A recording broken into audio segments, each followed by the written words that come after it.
Биз анткени билбейбиз. Тигил нерсем жок, бул нерсем жок. Мен буга жетишим керек. Ошентип эле бактысыз боло беребиз. Сен толук бактылуу болгоңго сенде бардык нерсе бар.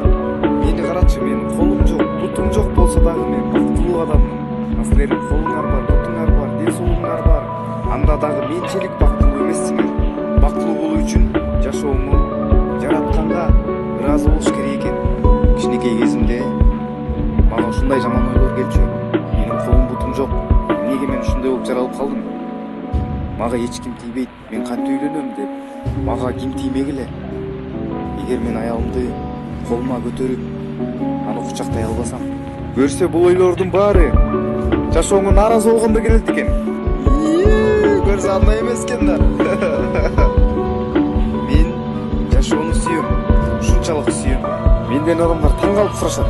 Сен эмнеге дайыма жаркылдап, каткырып күлүп жүрөсүң депчи. Мен аларга бул өтө узун окуя деп айтып берем. Бирок бул узун окуя жөнөкөй эле нерсе. Мага дагы мынтип жаркылдап күлүп жүрүш өтө оор болгон. Анткени жаш кезде, кичинекей кезинде көп нерсени түшүнбөйт экенсиң. Бала чакта балалык кылып, эмнеге менин колум жок, эмнеге бутум жок деп аябай бактысыз болуп, күлбөй жүргөн күндөрүм өткөн. Бирок айтарым, сабырдуу болуш керек экен. Бактылуулук бул сенин сабырыңдын артында экен да. Ошо сабырыңдын артында катылып турат экен. Сабыр кылыш керек экен көп нерсеге. Менин азыр келинчегим бар, балдарым бар.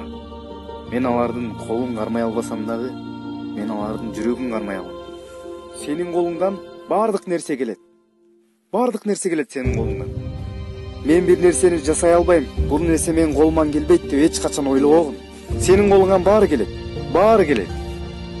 Карагылачы канчалаган адамдардын баары колуман келбейт деп эч нерсе кыла албай жүрүшөт. Колдору бар, буттары бар. Ар бир адам өзгөчө. Сен дагы өзгөчө адамсың. Сен өзүңдү эч качан башкалардан ылдый көрбөгүн. Унутпагын, сен өзгөчө адамсың. Сенин колуңан баары келет. Сен сулуу, акыл эстүү, бардык нерсе келет.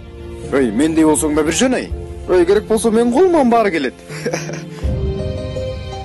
Эч убакта өзүңөрдү басынтып, нааразы болбогула. Менин колуман келбейт деп ошол нерсени кылбай койбогун. Кылып көргүн. Эгер кылсаң дагы болбой жатса, кол шилтеп салбагын.